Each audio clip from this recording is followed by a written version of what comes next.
Most people don't know what's holding them back, but you do because you listen to me, Sam, your self-care guru and journal junkie. Welcome to Journal Entries, your safe place where you can tune in weekly to get tips, tricks, and journal prompts to uncover your feelings, gain clarity, and make your move. Hello, welcome to this week's journal entry. I just have to say, first and foremost, if you hear a dog growling, he is right now, Bodie. No, I am pet sitting for my parents for 4 or 5 days. So I have Bodie here with me. But today I want to talk about feeling triggered as a mom. Lately, I've been talking a lot about feeling triggered due to your kids' meltdowns and all of the reasons that kids melt down and how it makes us feel as moms. But today, I'm actually going to be talking about 5 different reasons and ways, I guess, that we get triggered in motherhood that we don't even realize, and it's not related to our kids' meltdowns. These are things that are already happening before our kids' big emotions strike. So let's get right into them. The first thing that I believe is triggering you is your constant focus on trying to find the perfect routine or rearranging your schedule to make it work better for your family. You feel like if your schedule could just change a little bit, then everything would flow and you could feel more at peace. Or if you could just have the perfect morning routine, or if you could just have the ideal nighttime routine, everything would just flow. You'd feel more at peace. And it might work short term. I'll give you that. But not dealing with the emotions that are still inside of you means that they're going to creep back up. I'm here to tell you that no routine and no change in schedule are going to mask the feelings about your kid or your job or your lifestyle that are still inside of you. One thing that I love doing with my clients inside Emotionally Empowered as well as Exclusively Empowered is helping them release their tight grip on control. I don't know if you feel like you want to control the controllable. I do. I think that that's almost a natural need for a lot of people, especially moms, but it can get out of control really fast. It can get out of hand really fast. And so releasing the grip on control can actually make things feel a lot lighter and go a lot smoother. The second triggering thing is being distracted. We don't have to give our kids our sole attention to not feel triggered. I'm not saying that, but when our kids need us and we are also distracted by scrolling our phone, right? I'm just picturing like when my kid is in the tub and I'm kind of glancing down at my phone, swiping, or I'm like trying to text a friend back real quick, but I'm like trying to think about like what I'm going to say, right? Or checking an email, or even if I'm trying to journal, I hate getting interrupted when I'm journaling or exercising even. Anything where you are trying to do something and your kid needs you, you're just so much easier to snap. We live in a distracted world, but it's not impossible to prioritize connection, especially when you know that your nervous system is going to feel so much more at peace. Again, we don't need to be solely focused on our kid in order to feel at peace and to not feel triggered, but reducing distractions in a way that works with our lifestyle helps tremendously. Number 3 is what I call kid comparison. What this is when we compare our child to either other children in the household, but I also do this in single child families. So I do this with just Griffin alone. And we're comparing our kid to the behaviors that they had previously. from the previous day or week or month or year. If they were able to do one activity well and without our help and without big emotions, when they suddenly need us or are having a big emotion, it triggers us because we've already written the story and we've written off the fact that we would be needed for this. We thought that it would be a moment where we could catch a break, one of the very few moments where we could catch a break. And suddenly we're called into action. And so our nervous system spikes because we didn't expect it. Now we're needed. Now we need to go do more work, more responsibility, and that can feel triggering. The next thing that triggers us is anticipatory anxiety. I actually posted about this once in Emotionally Empowered as a journal prompt flow, and it really resonated so much with the women inside that we actually spent a few days uncovering anticipatory anxiety and the different ways that it shows up in the women's lives. What anticipatory anxiety is what it probably sounds like to you. It's anticipating anxious moments. So before meltdowns even pursue from your kids, we can be walking around our homes on eggshells, just waiting for when the kids are going to wake up early from their nap, or from when we expect them to potentially throw their food on the floor at dinner, or yell at us for something, or throw a tantrum, or when their crayon is going to break when they're mid-coloring and they're going to be so upset and start crying about that. This goes deep, anticipatory anxiety.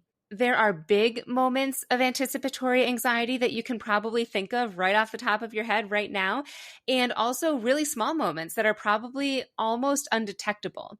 And so this is something that I work through with my clients early on because it has such a tight grip, almost as tight as the control. It's got such a tight grip on us. And so if we can learn more about what it is specifically for us, because everybody is so unique, we can start to identify action steps to be able to cope with it and to work through it and to lessen the intensity. The last thing that can be triggering for moms that is unrelated to the kids' meltdowns is not having something for yourself. I don't mean a hobby even, but it can be anything that fulfills you more than a random girls' night, more than the massage that you spoil yourself. Hey. And we're back. More than the massage that you spoil yourself to every now and then, you spend most of your days giving to others in your life, to your workplace, to your partner, to your kids, and you need to give back to yourself. Ideally, you need to give yourself something that is fulfilling, something that almost gives you a purpose, a sense of purpose, something that is deep rooted. I believe that we can be motivated by our kids and do things for them that inspires us, but we need to start doing things for ourselves. We need to start the business for ourselves. We need to get healthy for ourselves. We need to pursue something for ourselves, because when we feel that energy and that light and that glow and that passion, it will ripple into our kids and partner and work and all other areas of our life.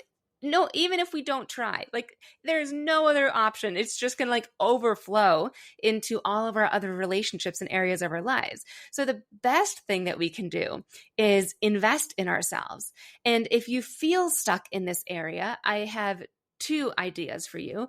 Number 1 is think back to when you were a kid. What did you love doing? Think back to what you would play with, what you did when you were with your friends. 2 moments that pop up for me.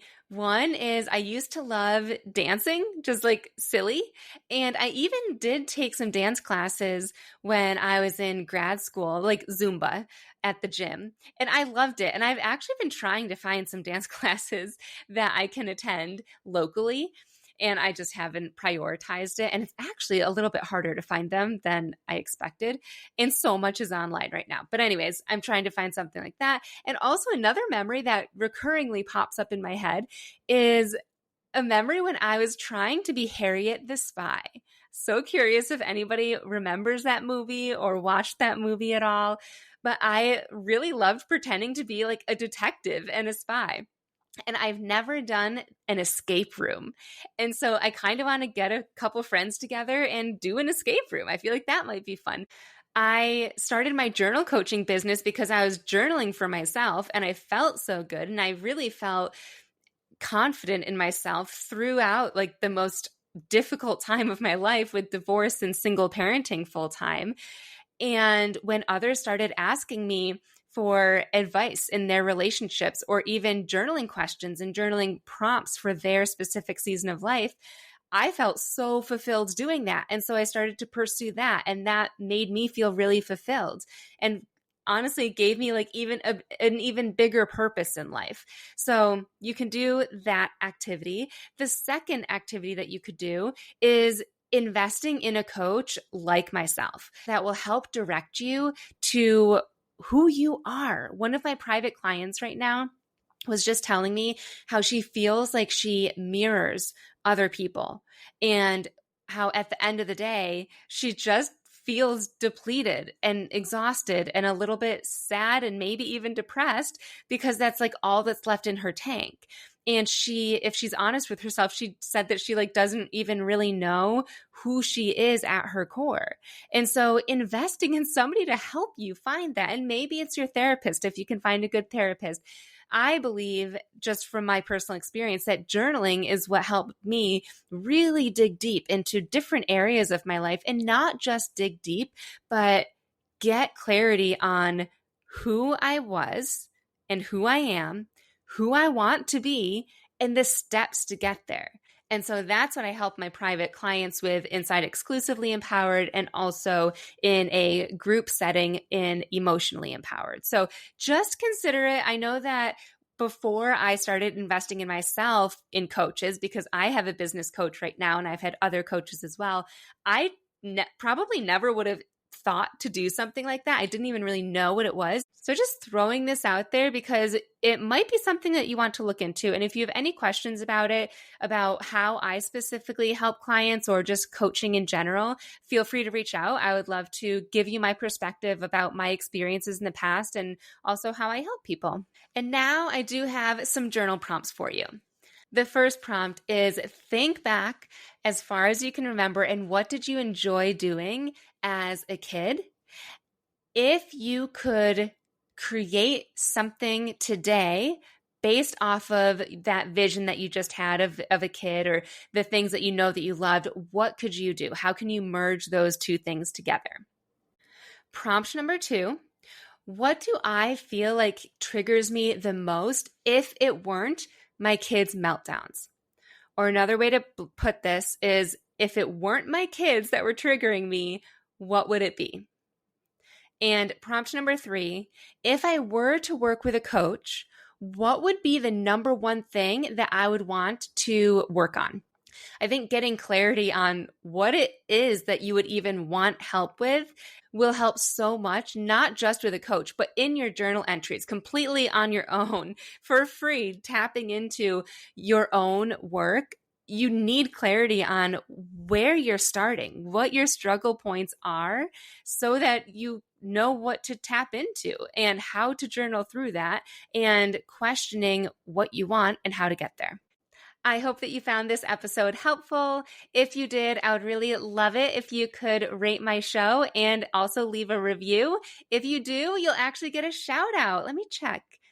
Somebody told me that they left a review recently and it still hasn't popped up. It takes a couple days to show up. So let me look here and see if I see it yet. Yep, I still don't see it. But anyways, you can rate and review on Apple Podcasts or Spotify. Thank you guys. Have a great day. Thanks so much for tuning in to this week's journal entry. I love connecting with my listeners, so make sure you screenshot this episode and tag me on Instagram at samantha.s.says so I know you're listening. And don't forget to grab your free training and journal prompts at www.samanthapenkoff.com/podcast.